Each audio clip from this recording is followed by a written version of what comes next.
Кулагына наушник салып, колундагы телефонуна кызыга кирип, өз дүйнөсүндө жашаган жаштарды сиздер деле көрсөңүздөр керек.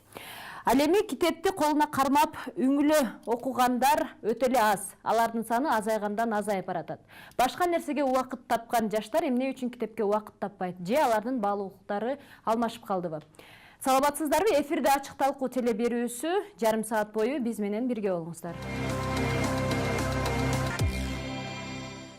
Учурда Ош шаарындагы мектептердин биринде 10 класста окуп жаткан Ахмат Ахматов китеп сүйүүчүлөрдүн катарында. Ал күн алыс китепканага баш багып 3 саат убактысын тарыхый китептерди окууга бөлөт. Өзүм руханий байлыгымды өстүрөйүн деп китеп окуганы келип турам. Жумасына 2-3 жолу келем. 2-3 сааттан окуп кетем. Ошо тарыхый китептерди окуйм мен. Тарыхый китепти окуйм. Анан ошо мен өз теңдуштарым көбү китепке келбейт. Мен өзүм эле келем бул жаккачы. Азыр китеп окугандар азайып кетти өзү. Ошо элге кызмат кылгым келет, чын дилимден кызмат кылгым келет. Азыркы депутаттар бүт эле коррупция болуп кетти. Анан билбейм эмне болуп жатат, ар нерсе болуп жатат да. Мен ошо чын дилимден кылып, элдин кызматын айтканын кылып, ошолорду аткарып, акча үчүн эмес, элдин ыраазычылыгы үчүн кызмат кылгым келет. Облустук китепканада эң баалуу, сейрек кездешүүчү адабий жана тарыхый китептер орун алган. Бирок технологиянын өнүгүүсү менен китепкана өз окурмандарын жоготуп жатканы байкалат. Мунун себебин китепкана кызматкери төмөндөгүчө түшүндүрөт. Зал толуп турчу студенттерге, мугалимдерге, окуучуларга ал мезгилдерде залдарда баардыгы толуп, биз иште дежурстводо турат элек. Бир студент чыкканда экинчи студентти киргизип турчу элек. Ошондой мезгилдер болгон. Азыркы мезгилде болсо интернеттин өнүккөнүнө, техниканын өнүккөнүнө байланыштуу окурмандарыбыздын азайып бараткандыгы байкалат. Аны ачык эле айтсак болот, көп эле окурмандарыбыз интернет тармагына ооп кетишип, ошол тараптан көбүнчө кыска нуска маалыматтарды алышып, билими тайкы болуп жатат. Бул китепкана жалганда тарыхый китеп, гезит жана журналдар менен чектелсе, жеке китеп сатуучу дүкөндөрдө заманбап китептер сатылат. Дүкөн ээсинин айтымында, жаңы чыгарылган китептердин арасынан окурмандар көп катачылыктарды, котормосуз берилген терминдерди табууда. Атайын ошол мектеп окуучуларына да атайын китептер түзүлгөн бар. Андан сырткары эми биздин билим берүү министрлигине кайрыла кете турган болсок, бүгүнкү күндө биздин көпчүлүк эле өзүбүздүн китеп окурмандарыбыз дагы, башкалар дагы китептерден көптөгөн катачылыктарды табат. Эми бул катачылыктарды айта кете турган болсок, технически дагы катачылыктар болушу мүмкүн. Андан сырткары кээ бир ошол корректор же болбосо дагы бир ошол китеп түзүүчүлөрдүн арасынан дагы кеткен кемчилик болушу мүмкүн. Биздеги түз азыркы ушул билим берүү министрлиги сунуштаган китептердин арасынан алып караганда, бизде дагы кээ бир кайсыдыр бир басымдуу түрдө эмес, кайсыдыр бир гана китептердин арасынан кемчиликтер чыккандыгын байкап турабыз. Бүгүнкү күндө эми заман талабы дейин десек, адам баласы эми заманга өзүбүз кандайдыр бир деңгээлде өзүбүздүн түздөн таасирибиз бар да. Балким кайсыдыр бир ушул бүгүнкү күндө мисалы азыр эң жакшы акыркы мына бизде популяр эле болуп кетип атат. Мен жана акча, же болбосо акча кимди тандайт, нөлдөн башталган миллион деген китептердин авторлору бар да. Алардын дагы китептеринин кайсыдыр бир бөлүгүндө кээ бир ошол сиз айткан жанагы заманбап бүгүнкү күндүн тили менен айтылган кээ бир сөздөрдү байкасак болот. Аларда эми кайсыдыр бир деңгээлде бул жерде корректор тарабынан же болбосо ошол китеп түзүүчүлөр атайын ушул жаштарга бүгүнкү заман талабына ылайыкташтырууну максат кылып ойлошкон болсо, негизи өзү биздин өзүбүздүн расмий же болбосо өзүбүздүн негизги тилибиз катары алып караганда, мамлекеттик тил катары алып караганда, бул уже катачылык. Биз жашап жаткан коом күн сайын жаңы изденүүлөр менен уланууда. Албетте, технологиянын өнүгүүсү жарандарга болуп көрбөгөндөй мүмкүнчүлүктөрдү түзүп берди. Анткени менен жаштардын китепке болгон кызыгуусу солгундап, жыйынтыгында билими тайкы болуп жатканын адистер айтышууда. Биз атайын студиябызга конокторду жана басымдуу бөлүгү жаштарды чакырып алган болчубуз. Азыр мен жалпы эле суроо барыңыздарга жөнөкөй эле буга чейин дайыма айтылып келген, балким жадатма суроо десем дагы болот. Эмне үчүн жаштар китепти аз окуйт же такыр окубайт? Мындан бир 4-5 жылга чейин китеп окуган жаштар дээрлик жок болуп баратты десек болчу да. Азыр эми андан бери бир топ окугандар көбөйүп баратат. Сиз биринчи эфирди баштап атпайсызбы, кулагына наушник салып, көзүн телефонун үзбөгөн деп. Балким ошол жаштар аудиокнигаларды окуп аткандыр. Балким телефондон электрондук китептерди окуп аткандыр да. азыр мен жаштар китеп окуй баратат деген таптакыр кошулбайм. Азыр деген мен өзүм китеп окубасам дагы менин досторум көп китеп окуган. Алар да мага сунушташат кээ бир учурларда. Алар менин досторум мисалы үчүн оштогу эле жаштар өздөрүнүн инициативасы менен Second Book деген эмени ачышканда, тактайчаны, ал жерге өздөрү окуган китептерин алып келип коюшат, же болбосо ал жерден алып кетишет. Ошондой эле азыр мисалы эми азыр деген заман башкада сөзсүз эле китепти кармап алып, бакта отуруп же маршруткада барып китеп окуштун кереги жок да, телефондон окуса болот, өзүнүн убактысына карапчы. Азыр деген убакта аябай мындай баалуу болуп атпайбы? Сиз өзүңүз китеп окуйсузбу? Азыр Жок. сөзүңүздүн арасында айтып кеттиңиз да. Себеби эмнеде? Жаны пайдасы жок деп ойлойсузбу? Мен китеп окуганын пайдасы жок деп айтпайм. Башкаларга дагы китеп окубагыла деп айтпайм. Мен өзүм китеп окуй албаганым үчүн же буга чейин окуп көнбөгөндүгүм үчүн же бала кезимден таасири ошондой болгон үчүнбү мен китеп окуганга мындай привычка болгон эмес да. Ошол. Китеп окуйм деп айтпайм, китеп окуйбуз, бирок азыркы учурда көп эле адамдар китепкана отурушун көрүп калам. Китеп окугандар жок эмес, бар. Өзүңүз канча китеп окудуңуз бир жылда? Бир жылда 5-6 китеп окуйм. Аттарын айтып бере аласызбы? Көп жаттап калбадым, бирок акыркы жолу окуган китебим Владимир Спайсин китебин окуп чыктым. Рахмат. Сиз? Азыр эми жаштардын китеп окуусунун бирден бир себеби биз баарыбыз да билебиз, ушул интернет тармагынын өтө күч алып келүүсү да. Биз китеп окусаң, эми албетте кыйын деп, бирок мээнет да аны окуш делечи. Телефондон ачып эле аны көрүп алып атышат. Менимче биз ошол жака басым жасап кеттик. Оңой, бирок кайтарым оңой келген нерсе оңой кетет. Ушул жерден бизде дагы бир коногубуз бар эле. Аты Медина. Ал бир жылда 500гө жакын китеп окуйт экенсиң, Кандай китептерди окуйсуң? Кантип ушул ийгиликке жеттиң? Кыйын эмеспи бир жылда 500 китеп окуш? Как тебе это удалось? Я начала читать с самого детства. Мне нравится читать книги, потому что они интересные. Вот. Мне нравится читать приключенческие и детективные книги. Вот. И в основном я люблю читать жанр детективных книг. Мне нравится Артур Конан Дойл, и я люблю читать книги про Шерлока Холмса. Вот. Я думаю, что они очень интересные и захватывающие. Вот. Ты читаешь обычные традиционные книги или электронную книгу читаешь? Я читаю обычные книги, но иногда читаю и электронные, но чаще всего обычные. В чем разница в них? Я думаю, что читать настоящие книги интереснее, потому что можно перелистывать страницы, можно потрогать, смотреть картинки, рассматривать. С электронными книжками так делать нельзя. Рахмат. Анан дагы бир суроо, мынакей азыр биз карап көрө турган болсок, биздин аудиторияга келгендердин көп эле китеп окуйт окшойт, бирок биз баягы реалдуулукту деле көз жумуп койбошубуз керек да, китеп окубай жүргөндөр деле бар. Буга эмне себеп болуп жатат деген нерсени айткым келип атат да, же балким жана бизде сапатсыз ката менен чыгып аткан китептер себеп болуп жатабы? Сиздер жооп берип койсоңуздар. Ошол китептерди сиздер деле көрдүңүздөрбү? 5-6 класстын басылган китептерин. Министрлик ошол китептерди ката басып койгон үчүн эле биз жаштарыбыз китептен оолактап качып атат дегенден алысмын. Буга ата энелер да жардам бериш керек. Мисалы Мединанын мисалы таенеси мен продукта издебей, мен китеп издейм деп айтып берди азыр эфирден сырткарычы. Карабайсыңарбы, азыр жап-жаш кыз мисалы Артур Конан Дойлду, мисалы Агата Кристини, Марк Твенди бүт мындай классикалык жазуучуларды издеп окуй баштаптыр да. Мен ушуга бир Айдылда Сарданоговдун бир ыры мисал келтиргим келет да. Бир үй көрдүм Кочкордон. Бир топ үйдүн алды экен. Карап эле тургудай кандай уста салды экен.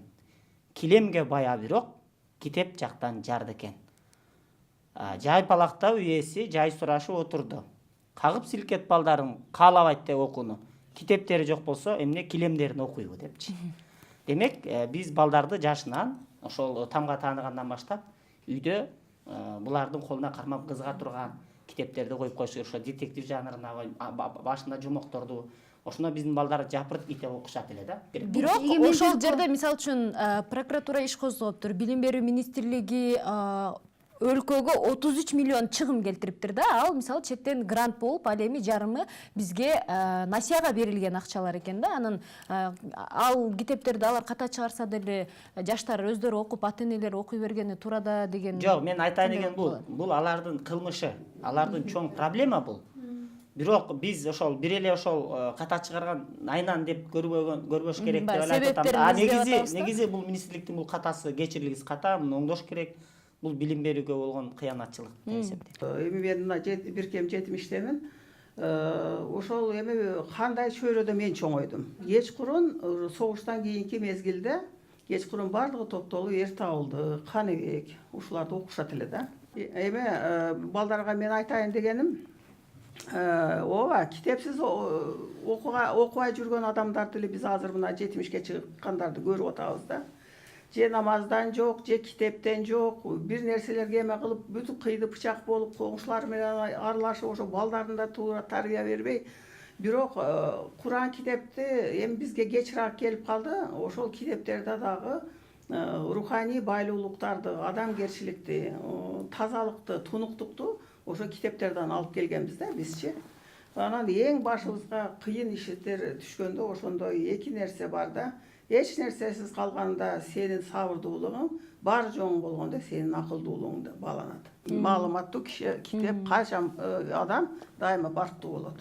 Рахмат. Анан бул жерде бизде Мединанын тайнеси да келип отурат. Мынакей, сиз айтып берсеңиз, кызыңыз канча жашынан баштап ушинтип китепке кызыга баштады? Алгач жолду сиздер көрсөтсөңүздөр керек, э? Мен неберемди Грамотей мектебине бергенмин. Ал жерде 6 жаштан башталгыч мектебин баштаганбыз, бирок ал жерде аябай ушу китептерди окууга күнүнө 10-15 парактан берилет. Ошон үчүн 6 жашынан эле мен библиотекага ташый баштагам. Ошодун кызым жакшы нар жагында бар экен бул китепке кызыгуу. Ал жердеги жааматтарга дагы, Ташмияшев атындагы иштеген китепканадагы эжекелерге да мен ушунчалык ыраазымын. Кайсы китепти издеп барбайын, алар мага таап беришет. Мен ушунчалык ыраазымын. Анан жана эфир баштаганга чейин айтып аттыңыз эле да, биз продукт эмес эле китепти аябай издейбиз депчи. Китеп издейм. Бир мезгилде кызыма керек болуп калды Пеппи длинный чулок деп. Автордун шведская писательница. Анан бул китепти бүт шаардан кыдырып эч жерден таба албадым. Бул жерден областной библиотекага келип, жана Дани деген кыз бар, китеп сатуучу. Буга келсем, эми эле сатып жибердим акыркысын деди. Ошол жерде ушунчалык мага мен үйгө кантип барам деп, үйгө барышымда бар да, ал китепти таппай мен кантип барам. Ыйлап жиберсем эле Данияга мен ушунчалык ыраазымын. Өзүнүн паспортун алып, ушул жердеги библиотекадан китепти алып мага карматты. Мен ушунчалык билбейм, мен аябай бактылуумун, ошо күнүм эчсесем мага таап берди, сүйүнгөн боюнча үйгө бар. Рахмат. Анан бул жерде бизде облустук китепкананын жетекчиси да отурат. Сизге суроо, азыр жаштар китепканага көп эле келеби мына акыркы жылдарда? Анан кайсыл жаштагылар келет? Мен облустук китепканада 20 жылдан бери иштегенден бери, мисалы, өзүм деле китептин сүйүүчүн катарына кирем.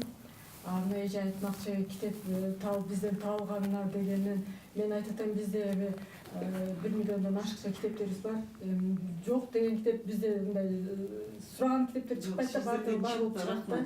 Мисалы, кичинекей балдардын китебинен баштап чоң азыркы мына Сайма Шариповнан азыркы жаңы китептерине чейин баардыгы бар да биздечи. Рахмат. Анан азыр ушул жерден мен жана айтып кеткендей эле жалаң эле китеп окуган, анан ушул китептин чөйрөсүндө жакын адамдар экен да. Азыр мен жаштарга, студенттерге суроо бергим келип атат. Чындыкты сүйлөбөйлүбү, сиздер мындай болгонун айттыңыздар, группаңыздарда балким сиздер окуйсуздар, бирок группаңыздарда канча пайызыдыр окубайт болуш керек? Ошолорду дагы айтпайлыбы? Анткени биз жаштардын ошол китеп окубай койгондугун талкуулап, анан бул эмнеден улам экенин айткыбыз келип атат да. Китеп окуган адамдар тууралуу сөз кылганда, мен аларды эки топко бөлөт элем: окугандар жана окубагандар. Эгер ал мектеп убагында окуп жүргөн болсо, кийин деле канчалык убакыты аз болсо деле баары бир окуйт. Ал эми ошол убакта эле кызыгышы аз болсо, бул эми жеке адамдын өзгөчөлүгү да. Окуган эмес болсо, кийин канчалык кызыктырсаң деле окубайт. Статистика да, эми статистика ошондой. Анан эми кайра эле сиздерге суроо, азыр кайсыл китептер трендте болуп атат? Мисалы, классикабы же кандай адабияттар? азыркы учурда базар экономикасы өнүккөнүнө байланыштуу акча тууралуу анан мотивация бере турган, стимул бере турган китептер, мындайча айтканда ойлон ойгон деген сыяктуу китептер азыркы учурда. Ошол сиз айтып калдыңыз да, кантип акча табуу же болбосо 100 күндө байып кетүүнүн сырлары жана башка деген китепке жаштар чындыгында эле аябай кызыгат экен. Мисалы биз сурамжылоо кылып көргөндө делечи.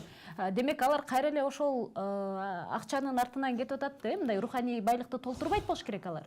Албетте, бирок бул китептерде руханий эмени толтура турган нерселер абдан көп. Неге дегенде бул жерде адамды мындайча айтканда күрөшүүгө үндөйт да, өзү менен өзү күрөшүп, өзүн тарбиялоого үндөй турган көп жакшы нерселер бар. Албетте, адабий китептер да окуш керек. Мен немеме тиге алдым да.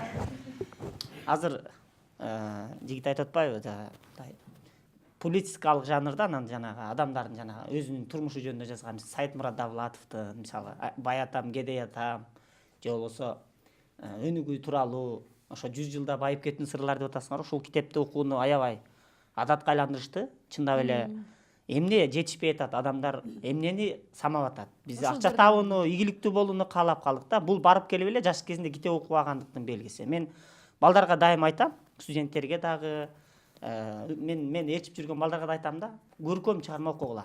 Анткени көркөм чыгарма жазган авторлар, алар гений. Мисалы Табылды Эгембердиевдин өмүр жолунан баш баксак, китептен алар ошол кароолчу болуп иштеп, анан том китептерди окуганда, китеп окуган адам кантет? Кыял чабыты кеңейет, фантазиясы кеңейет.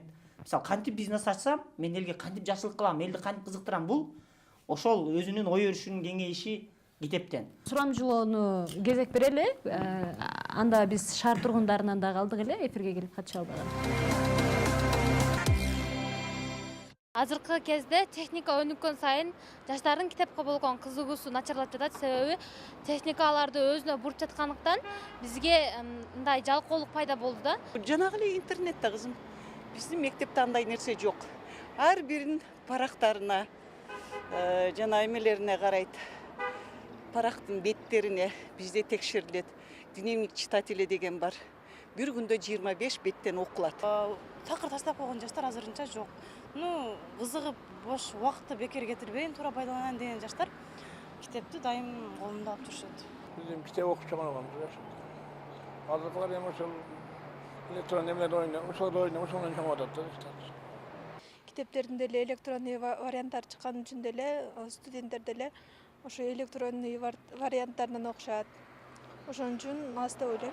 Менин оюмча бул интернет жана телефондон деп ойлойм. Себеби адамдар телефонго киришип кеткен. Эми ошол интернет менен компьютер анан ошол телефон адамдарды бузат дейм да. Болгон маалыматты интернеттен алабыз. Тапшырма бергенде дагы интернеттен сразу карап, ошол жактан эле тапшырманы аткарып коебуз. Менин оюмча технологиянын өнүгүшүнө байланыштуу деп ойлойм.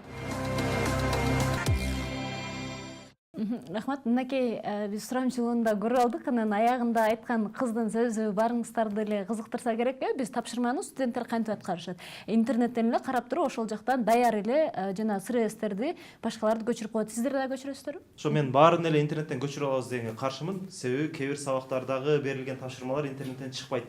Алар ошо адабияттан берет, адабияттар толугу менен интернеттен табуу кыйын. Окуучуларга мына СРС курсовой дипломну бергенде алар чында көчүрүп кол менен жазмаларды азыр алышып атыптыр да. Илгери чын эле интернеттен печать кылып эле, даяр кылып эле тапшырыш экен. Азыр мына мен өзүм деле байкап атам да, студенттердичи кол менен жазып атат да. Анан кийин ар бир ошол немеге жазган нерсе сноска берип, силер обязательно ушундай талап коюп атыпсыңар да. Ошого аябай ыраазымын да. Себеби ошондо гана студенттер, ошондо гана окурмандар колдоруна китеп алып, окуп, анан жетет да ошо несине дейм да.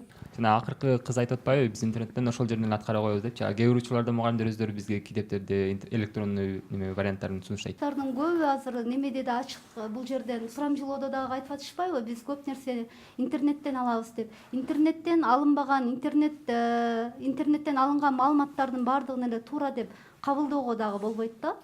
Анан азыркы Маматказы айткан нерсе бул PDF форматындагы китептерден алып пайдаланса болот. Ал жерде ошол автор өзүнүн китебинин электронный версиясын койгондо Рахмат. Анан ушул жерде дагы бир нерсе айтылып кетти. Мынакей жанагы интернетке жазганда кээ бир тапшырмалар жана сресс же болбосо өздүк иштерди чыгып калат деп. Анан даяры эле көчүрүп берип коет экен. Бул деле бир себеби болсо керек, анткени окуп отуруп башын оорутпайды. Анан эгерде ушул жерден дагы бир суроону бергим келип атат сиздерге. Мурда биздин ата-энелерибиз чындыгында эле көп китеп окуп, анан кийин СССР маалында деп койсом болот, ошол жакта эң билимдүүлөр гана алдыңкыда туруп өтө бааланат болчу да, бирок жогорку жакта иштей тургандар дагы ошолор болчу. Бирок азыркы күндө бизде эгерде жогорку кеңешти алып карай турган болсок, ал жерде эки сөздүн башын бириктире албагандар деле, башкача айтканда күчүнө ишенгендер, спортсмендер отурушат да туурабы? Ошондуктан жаштардын баалуулугу өзгөрүп кеткен жокпу? Бүгүнкү жогорку кеңештен үлгү албагыла. Ошондой күрсүңдөп сүйлөп койсо эле, тантырап койсо эле биз кыйынбыз деп отура берет экенбиз депчи. Баары бир элдин назары бар да. 21 кылымдын балким экинчи жарымы бул адам таануу кылымы болсо керек деп. Анткени азыртан башталды. Мына азыр бүгүнкү талкуунун өзү эле китеп окууга, адамдардын билимдүү адамдардын мода боло турган, алардын баскан турган, идеалдыкта турган мезгилге ташталган кадам. Мисалы мына Медина карындашыбыздын суктанып атам да менчи. Демек, билимдүү адамдарга суктанган муун пайда болуп баратат. Эмне үчүн? Себеби механикалык жашоодон тажай баштадык. Бизге жан дүйнө бар. Биз көп нерсени билгенге умтула баштады адамдар.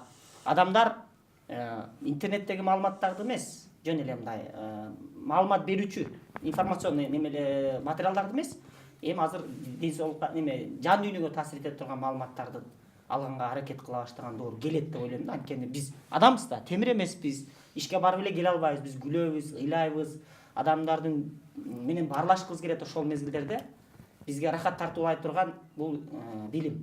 Билимдүү адам менен билимдүү адам абдан мыкты сүйлөшө алат. Рахмат. Азыр ушул жерден дагы мен жаштарга суроо бергим келип атат да. Сиздерден дагы бир сураныч, активдүү катышсаңыздар, анткени бул жерге биз жаштарды массовка катары эмес, негизги катышуучулар катары чакырабыз да. Жөнөкөй эле суроо ушул жогорку кеңеш жана биздин министрликте отургандардын каталары тууралуу айтып калдык. Эгерде адашпасам кече жакында эле бизде президент сүйлөп жаткан трибунадан 2 ката чыкты. Аны болсо биздин билим берүү министрлиги комментарийлеп айтканда, эмне болуптур 2 ката, эч нерсе болбойт, эч нерсе өзгөрүп кетпейт деген сөздү айтты. Сиздер жеке оюңуздарды айтыңыздарчы. Ошол жогору жакка жеткендер кандай жол менен жетип атат? Мындай баам салып көрдүңүздөр беле? Китеп окуп, аябай ошол жерден изилденип, кечке библиотекадан чыкпай жетип атабы? Же балким жана подхалимчилик менен жетип атабы? Же болбосо күчүнө ишенип, күчтүү балдары көп болсо же башкасы көп болсо ошентип жетип атабы? Бирөөнү сындаш үчүн ошол адамдын деңгээлинде болушуң керек да. Мен айтат элем, биз жогорку кеңеш болобу же башка болобу, өздөн чоңдорду сындаганга акыбыз жок. Улчукпай чыдашыбыз керек. Биз өзүбүздү билишибиз керек. Эгер биз өзүбүздүн чөйрөбүздү, мисалы үй бүлөдө эле кандайдыр бир өзүбүздүн ордубузду билип, ошол жерде жакшы болсок, анан досторубуз бар, кошуналар бар, ошолордун алдында өзүбүздү жакшы жактарыбыз менен көрсөтүп турсак, башкалар бизден үлгү алат. Ал эми жана айтып атышат, эжелер деле айтып атат, агалар айтып атат, бул доор өтүп кетет деп. Ошол качандыр бизге дагы керектүү, мисалы Путин сыяктуу адамдар келет. Биз ошол күндү күтүшүбүз керек. Анан жөн эле сындай берген менен биздин сөзүбүздүн эч кимге пайдасы жок да. Ар ким өзүн жакшы билиш керек, өзүнүн ордун билип, ишин мыкты аткарсын. Эгерде ошол жогору жакта, жогорку кеңеште отурган депутаттар же министрлер сааттап китепканада окуп, китеп окуп же илимий иштер менен жүрө турган болсо, ал жакта баксы болбой калат го. Ошондой эле болуп калат да. Жок, андай эмес. Ал жака барганга мындай үлгүрбөй калат го деп атпаймынбы? Мисалы, ал жака жетиш үчүн балким алар чын эле сырттан китеп окуп аткан. Азыр мындай болуп атат да. Азыр мектеп окуучусунан баштап ошол жогорку бийликтегилерге чейин бардыгы эле соцсеттерде күнүмдүк озеки сүйлөшүү, кеби менен сүйлөшүп калдык да. Ооба, макул дегендерди билдирипчи, анан азыркы өсүп келаткан муун ошол боюнча кепти кабыл алып атат дагы, жазганда деле ошол нерсеге басым жасап атат да. Анан эми азыркы ката боюнча, мисалы ошол жерде кадрларды өзүнчө караган бөлүм иштейт. Ал жерде ошол каталардын үстүнөн иштей турган атайын адистер бар. Ошолордун көз жаздымында калганынын кесепети болуп атат да. Жигиттер жакшы сөз козгоп кетти. Мисалы өзүбүз тазалашыбыз керек депчи. Бир чети кошулам. Мына улам жаштарды өзүбүз тазалай башташыбыз керек. Улам мисалы агаларга түшүндүрүшүбүз керек да. Парламент деген сөз бул француз тилинен алганда сүйлөө деген түшүндүрөт. Ал жакка барганда да жакшы сүйлөш керек депчи. Кантип жакшы сүйлөш керек? Жана каталар тууралуу айткым келип атат. Эгерде адам улам ушул Мединага окшоп 25-30 беттен күнү китеп окуй берсе, жанагы китептеги сөздөр кадимки тааныш болуп калат. Ал жерде пунктуациясы, орфографиялык каталар көзгө оркоюп көрүнүп, ал кадимки даярдык болот да, мисалы сабаттуулукка болгон даярдык болот. Ошон үчүн мен мисалы парламентте отурган айрым депутаттарды билем, абдан мыкты сүйлөйт, абдан сабаттуу, ой жүгүртүүсү кенен, ошолорду ойлойм, алар жөндөн эле барып калган жок, билими менен барды. Дагы айтам, билим бааланган доор келатат. Ошон үчүн билим берүү кымбаттай баштады. Илгеркиде эми бардыгын эле интернетке күнөөлөй албайбыз. Анткени интернет жок доордо деле айтпадым, окубайт элек депчи. Ошол бир кыска бир доор башыбыздан өтүп атат. Материалдык баалуулук бийик турган. Жанагы рекеттер, бизнесмендер бийик турган доор өтүп атат. Аны биз эмес, керек болсо азыр Украинадагы башынан өткөрүп атыптыр, көрдүңөр алар. Механикалык жашоодон чыгып, баары бир адам жашоосуна кайтабыз да, ага китеп жардам берет. Ошон үчүн мен жаштардан үмүтүм үзүлбөйт. Кулагына наушник тагынса алар аудио китеп угуп аткан жаштар болсун деп тилейбиз. Интернет тил үйрөнүп бараткан жаштар болсун деп тилейбиз. Ошон үчүн биз баягы жаштарды эле тебелей бергибиз келбейт. Бирок жаман айтпа, жакшы жок. Эмне үчүн жогорку кеңештегилерди айтпашыбыз керек? Алар ката сүйлөп атабы, ката жазып атабы, айтканга биздин жаштардын акыбыз бар. Рахмат. Эми бул жерде биз баалуулуктар жөнүндө сүйлөп атпайбызбы? Жаштардын баалуулугу кандай депчи? Ошол себептен бул суроо берилген болчу. Анткени аны көргөн айрымдар айтат экен, мен бирөөсү менен баарлашып көрдүм. Албетте бул жерден атын айтпай эле коеюн. Мынтип айтты да. Мен ошол жогору жака барып иштей турган оюм бар дейт. Ата энем ушу чоң болсун дейт. Өзүм дагы чоң болгонду жакшы көрөм дейт, эми жетекчи болуп. Бирок мен ал жака ошол кечке библиотекада олтуруп, китеп окуп, же болбосо изденип, бул жакта катышуучубуз айтып кеткендей убактымды кетиргем жок дейт. Мен ошо керектүү адамдарга аралашып алышым керек. Анан ошолорго мен иштеп беришим керек, өздөрү ошолор каалагандай. Анан мен ал жака жетем. Анткени мынтип жеткен менин тааныштарым жана жакындарым бар деп айтты. Ошол себептен суроону бердим да, балким баалуулуктары жаштардын өзгөрүп кеткендир. Мен айтып кетет элем, мисалы китепканада мен айтып атам, уже канча 20 жылдан бери иштеп келатам. Но депутаттардын арасынан мен билем да, кээ бир депутаттар ушу китепканадан чыкпай окугандарды билем да. Китепканадан бул китепкана, тиги китеп изденип окугандарды билем да. Ошол үчүн мен бардык эле депутаттарды неме дебейм, бирок кээ бир депутаттар чын билими менен, өздөрүнүн аң сезими менен, баалуулуктары менен ошо отурушаттыр деп ойлойм да. Анан азыркы мына мугалимдерге да мен аябай азыр ушул мезгилде аябай ыраазы болуп атам да, себеби окуучуларга мына СРС курсовой дипломну бергенде алар чында көчүрүп кол менен жазмаларды азыр алышып атыптыр да. Илгери чын эле интернеттен печать кылып эле, даяр кылып эле тапшырыш экен. Азыр мына мен өзүм деле байкап атам да, студенттердичи кол менен жазып атат да. Анан кийин ар бир ошол немеге жазган нерсе сноска бериптирип, силер обязательно ушундай талап коюп атыпсыңар да. Ошого аябай ыраазымын да, себеби ошондо гана студенттер, ошондо гана окурмандар колдоруна китеп алып, окуп, анан жетет да, ошо несине дейм да. Мынакей урматтуу телегөрүүчүлөр, өзүңүздөр талкуунун жүрүшүндө да көрдүңүздөр. Биз бүгүн жаштар эмнеге китеп окубайт, же алардын баалуулуктары өзгөргөнбү аттуу теманы талкууладык. Анан эфирди жыйынтыктап жатканда мен жакында эле окуп калдым эле, Азаттыктан ушул жазуучу Аким Кожоевдин блогунан кичине үзүндү менен бүтүргүм келип атат. Азыр сиздерге окуй кетейин. Билсең, китеп өмүрдүн, жашоонун, тирүүлүктүн башаты дейт. Китеп болбогондо дүйнө эбак эле жок болуп кетмек. Эң биринчи сөз болгон деген даанышман кеп туккан эмес турбайсыңбы? Түшүнгөн, билген адамга китеп, сөз булар Кудайдын символу. Же жараткандын амири адамзатка китеп сөз аркылуу жеткени жалганбы дейт. Демек, биз китепти дайыма кадырлап, баалап, окуп жүрүшүбүз керек. Ушуну менен эфирибиз аяктады. Кийинки ачык талкууларда жолугушканча аман болуңуздар. Бул талкуу бардыгы жакшы өттү. Бардык ушу катышкан студент достор, катышкан мугалимдер бардыгы өздөрүнүн оюн туура так айтышты. Бүгүнкү талкуу бардык мындай жандуу болуп өттү деп айтсам болот. Мисал катары дагы Медина дагы келип бизге мындай үлгү көрсөттү. Биз ошо чоң адам болуп, ошондон уялдык да. Бул талкуу мындай жыйынтыктуу, ийгиликтүү болду деп айтсам жаңылышпайм.